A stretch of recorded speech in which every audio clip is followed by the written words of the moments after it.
신규 확진자는 9명이고 누적 확진자는 1,183명입니다. 현재 치료받고 있는 환자는 2,233명입니다. 안타깝게도 어제 한 분이 사망하셔서 총 사망자는 237명입니다. 고인의 명복을 빌고 유가족분들께는 깊은 위로의 말씀을 드립니다. 신규 확진 환자 9명 가운데 4건은 국내에서 확진된 사례이며 해외 유입 신규 사례는 총 5건으로 검역 단계에서 확진된 사례가 3건, 지역사회 확진 사례가 2건입니다. 5명 중 4명은 우리 국민이고 1명은 외국인입니다. 오늘 국무총리 주재로 열린 중대본 회의에서는 사회적 거리두기 분야별 후속 조치, 공공 실외 체육시설 운영 방안, 재개 방안, 국립공원 등 실외시설 운영 재개 방안, 자연 휴양림 등 실외시설 운영 재개 방안 등을 논의하였습니다. 정세균 총리는 사회적 거리두기 시행 이틀째로 국민 여러분께서 개인 위생 수칙을 준수하고 실내 밀집시설 이용을 자제해 줄 것을 요청하며 이에 대해 정부는 철저한 방역으로 뒷받침하겠다고 밝혔습니다.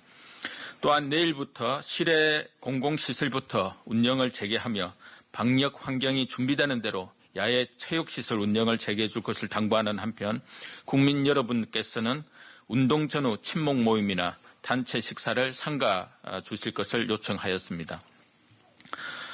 정세균 총리는 코로나19가 대규모 확산되는 경우 언제든지 거리두기의 강도를 다시 높여야만 한다며 이와 같은 위험을 조기에 발견하기 위해 고위험 집단시설 등에 대하여 수시로 샘플링 검사를 하는 등 방안을 선제적으로 검토해 줄 것을 관계 기관에 지시하였습니다.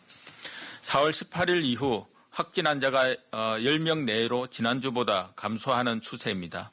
그간 국민 여러분들께서 나의 불편함을 감수하고 우리 사회가 함께 코로나19를 극복하기 위해 사회적 거리두기에 적극적으로 참여해 주셨고 의료진과 관계자 여러분들의 헌신 덕분이라고 생각을 합니다.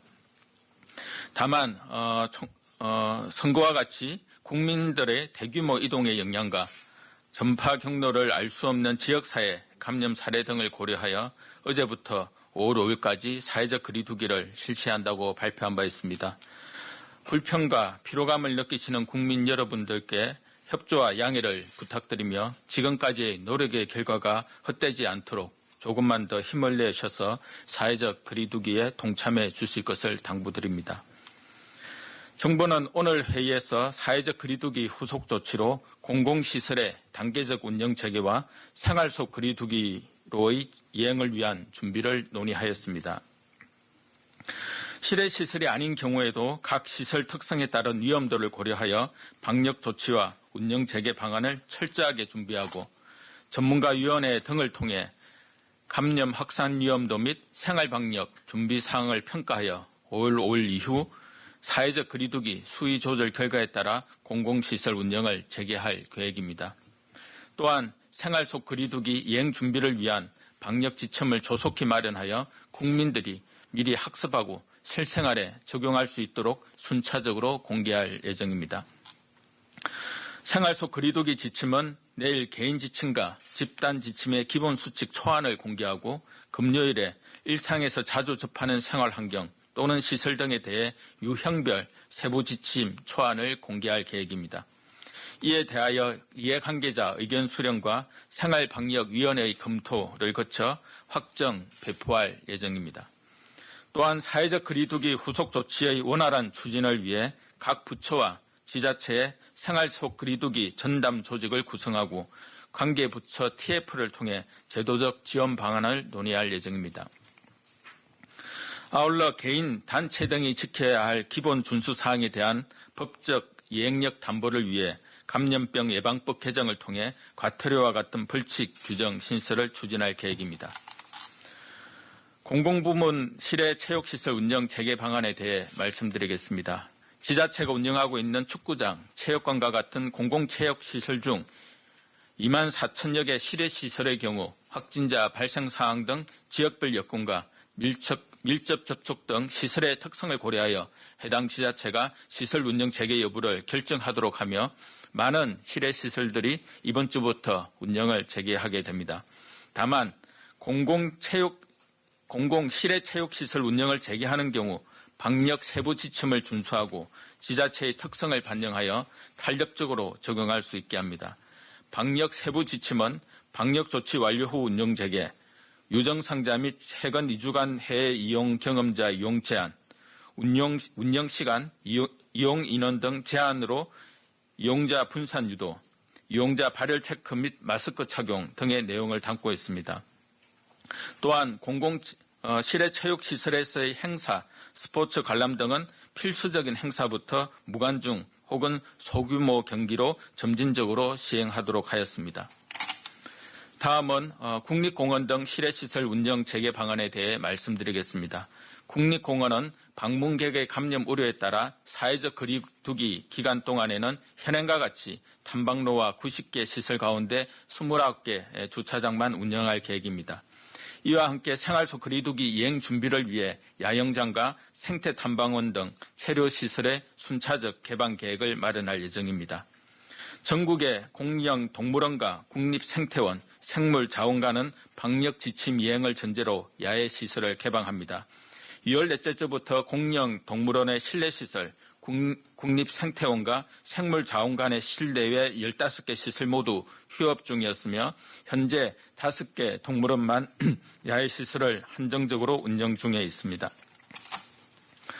자연휴양림 등 실외시설 운영 재개방에 대해 말씀드리겠습니다. 내일부터 위험도가 낮은 야외 공간인 자연휴양림, 수목원, 치유의 숲, 국립치유원부터 입장을 허용합니다. 다만 숙박시설은 개장하지 않습니다. 이번 개방 대상인 국립 야외시설에는 자연휴양림 43개, 수목원 2개, 국립치유원 1개, 치유의 숲 10개가 포함되며 개인이나 지자체가 운영하는 자연휴양림, 수목원, 치유의 숲 가운데 현재 운영을 중단하고 있는 시설은 국립시설에 준하여 운영을 재개할 수 있도록 할 계획입니다. 아울러 향후 코로나19 확산 정도를 고려하여 생활 속 거리두기로 전환 시 10인 미만 규모 숙박시설과 실내 전시관에 대해 운영 재개를 우선적으로 검토하고 이후 코로나19 상황이 안정되는 경우 야영장과 10인 이상 숙소, 산림교육센터 등의 운영을 재개하는 방안도 같이 검토를 하고 있습니다. 맑고 따뜻한 봄 날씨가 이어지는 요즘 많은 분들께서 야외 활동과 모임을 다시 재개하고 계십니다. 또한 4월 말부터 5월 초까지 기간에는 연휴가 있어 많은 분들의 이동이 발생할 것으로 예상합니다. 하지만 여전히 전국에서 지역 감염 사례가 산발적으로 발생할 수 있으므로 철저한 사회적 거리두기 준수와 방역 수칙 이행을 당부드립니다. 특히 요즘같이 일교차가 큰 날씨 속에서는 감기와 같은 코로나19와 유사한 증상이 나타날 수가 있습니다. 발열 또는 호흡기 증상이 있는 경우 출근하지 않고 집에서 충분히 휴식하여 주시기를 당부드리며 불필요하거나 시급하지 않는 모임, 여행 등은 연기하거나 취소하기를 권고드립니다. 또한 손 씻기와 기침 예절 등 개인위생 수칙을 철저하게 준수하여 주시기를 거듭 부탁드립니다. 방역당국도 경계를 늦추지 않고 코로나19 모니터링과 감염 감시를 철저히 지속해 나갈 계획입니다. 대한민국은 코로나19의 위기 속에서도 국민들의 성숙한 시민의식을 기반으로 현재까지는 방역 모범국으로 평가받고 있으며 세계적으로도 주목을 받고 있습니다. 지금까지 우리의 노력이 허망하게 사라지지 않도록 국민 여러분들께서는 방역당국과 힘을 합쳐 코로나19 극복을 위하여 끝까지 함께 노력해 주시기 바랍니다. 감사합니다. 네, 지금부터 질의응답 시간을 가지겠습니다. 배석자분들은 단상 위로 올라와 주시기 바랍니다. 14시에 중앙방역대책본부 브리핑과 그에 앞서 13시 30분에 식약처 브리핑이 있으니 관련 내용은 해당 브리핑 때 질문해 주시기 바랍니다. 구체적인 통계 등에 대한 문의는 언론 대응팀으로 부탁드립니다. 현재 브리핑은 사회적 거리두기 실천을 위해 온라인으로 진행되고 있습니다. 기자분들이 온라인으로 전달한 질문에 대해 답하는 형태로 진행됩니다. 출입기자단에서 준 첫 번째 질의입니다. 사회적 거리두기 기간 중 처음으로 긴 연휴가 포함되어 있습니다. 강원도, 제주도 쪽은 코로나19 청정 지역처럼 여겨져서 황금 연휴 기간 때 주요 고급 호텔까지도 전부 만실인 상황입니다. 이에 대해 종대본 차원에서 혹은 지자체와 협의해서 준비하고 있는 특단의 방역 대책이 있는지 궁금합니다. 황금 연휴 기간에 여행을 계획한 국민들에게 따로 전하고 싶은 말씀이 있다면 설명 부탁드립니다. 네, 상당히 긴 연휴 기간이 저희가 사회적 거리두기를 5월 5일까지 연장을 한 또 중요한 배경이기도 합니다. 이 시기에 이동이 상당히 많이 이루어질 것으로 예상을 하고 있고, 따라서 저희들의 입장에서도, 방역당국의 입장에서도 이 기간이 어떻게 잘 관리가 되느냐, 또 국민들께서 얼마만큼 사회적 거리두기를 잘 실천해 주시느냐라는 것이 지금 현재 방역당국 입장에서는 가장 중요한 어떤 시기로 생각을 하고 있습니다. 그러한 측면에서 사회적 거리두기를 5월 5일까지 연장을 하였다는 말씀을 드리고요. 또 하나로 보면 지금 확진 환자 수는 많이 이제 감소를 이제 했습니다. 지난 강화된 사회적 거리두기의 조치 결과로 인해서 많이 이제 감소를 하고 그것이 또 성과로 여겨지기도 합니다. 하지만 여전히 병원 등에서는 2,000명 이상의 확진 환자들이 현재 치료를 받고 있는 것이 또 하나의 엄중한 현실이기도 합니다. 그래서 국민들께서는 그러한 엄중한 현실을 다시 한 번 더 인식해 주시기를 간곡히 부탁드립니다.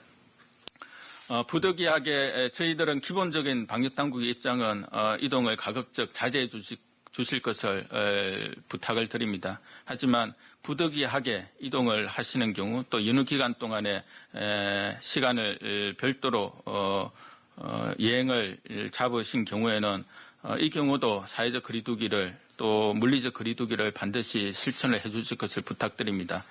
단체 여행은 삼가해 주시기 바랍니다.